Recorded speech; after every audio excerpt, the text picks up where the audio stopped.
Hey, what's going on, guys? I'm AD the Barber, and today I'm going to show you how to do a low taper. First, I'll start off just by brushing the client's hair out. You can use a brush or a comb, whichever you prefer. Now I'm going to take my Andis Masters with my number 0 purple magnetic guard, and I'm going to start to cut his hair with the grain.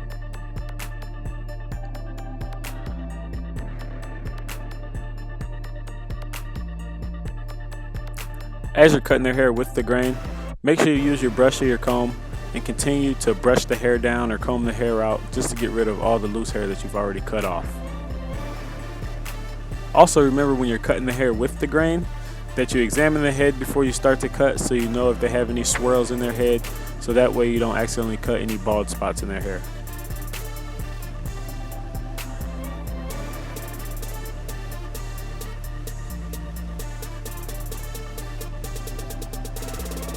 Now I'm going to take my Andis T-outliners and I'm going to create the guideline, just going about a ½ an inch up from the top of the sideburn, just below the top of the ear. I'm going to repeat the same process on the other side, as well as the same process in the back of the head.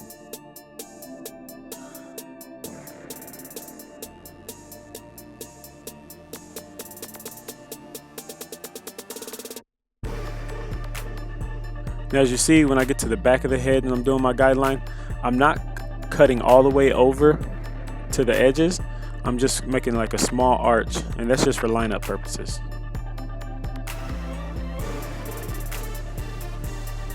Now I'm going to start the blending process. I have my Andis Masters and I have them all the way closed. And I'm going to just start to knock out that first guideline. Using the edges of my clippers a lot.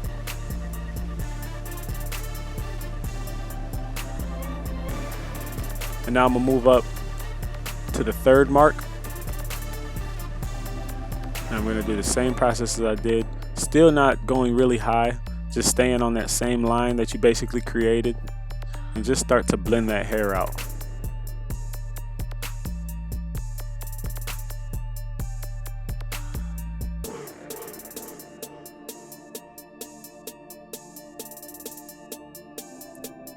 Now I'm going to continue to work my way up. I'm going to open up my masters all the way. And I'm going to just blend out that weight.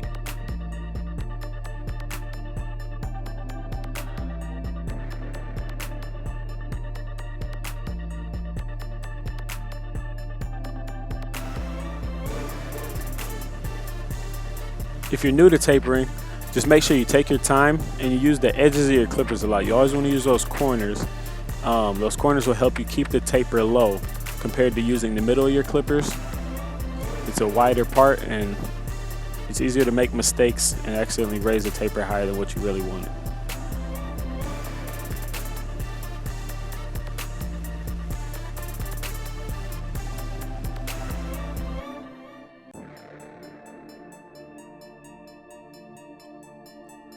Now I'm going to go to the right side of the head and I'm going to repeat the same process. My master's all the way closed, and I'm going to start to just blend out that bottom guideline that I originally created. Slowly working my way up, halfway now.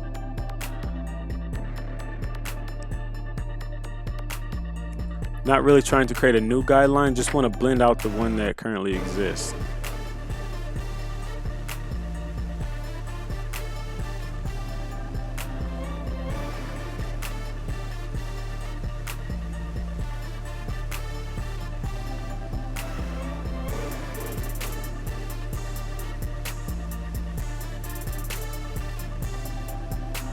And again, remember just to take your time and use the corners of your clippers to help get that line blended out of there.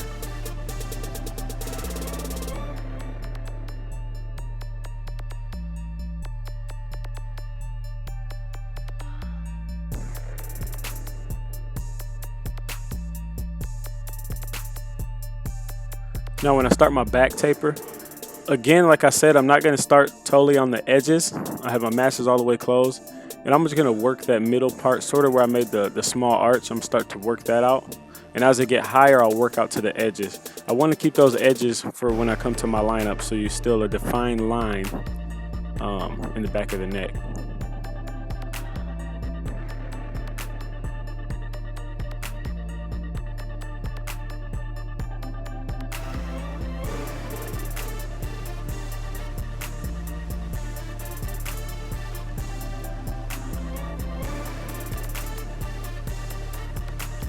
And again, like I said before, take your time and just focus on getting those lines blended out as best as you possibly can. Use the edges, the corners of your clippers a lot. That's going to really help, especially in those small areas. And you see, when I'm in the back, I have a little bit larger of an area that I'm tapering, so I do use the middle of my clipper a little bit more. And when I get out to the edges, I use the corners of my clippers more.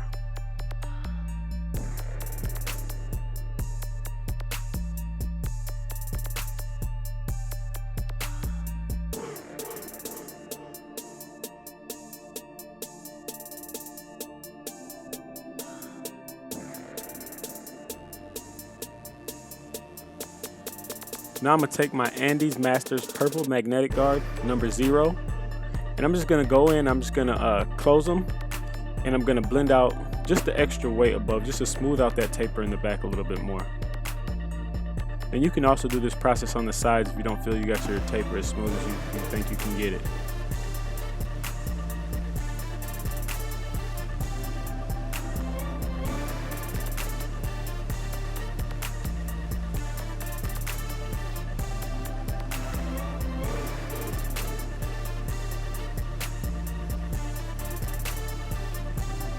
Now for the lineup, I'm just going to use my Andis T-outliners. I'm just going to stay on the natural hairline and just start to line up the back of the neck. Now as you can see, I'm using short strokes. I'm not pressing the clippers down hard on the client's neck, and I'm not dragging the clippers down the client's neck.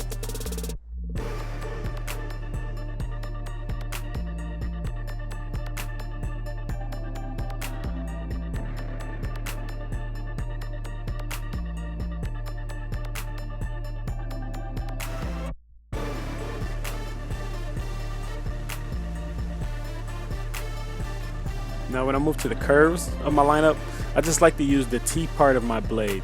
And so if you have the advantage of having a T blade, make sure you use those corners. It really helps when you're working around ears and when you're doing curves and just defining lines. Those T blades really give you a big advantage.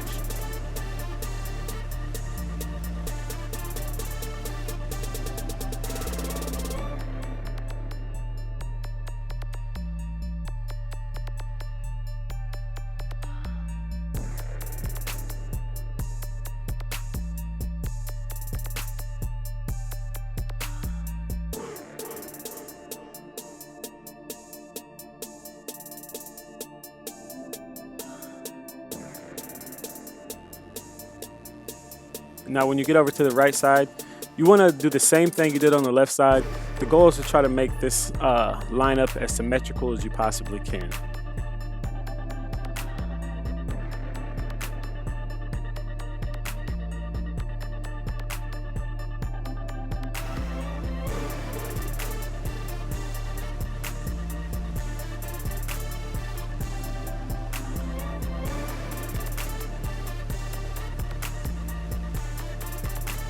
Now when I start on the main front line, I like to start from the middle of the forehead and work my way out to the corners.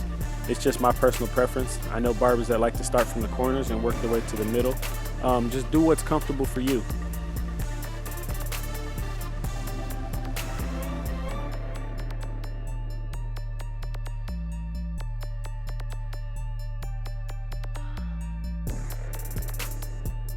Again, with those T-blades, they really help when you're getting into those corners like I am here. So remember to use those T-blades to your advantage.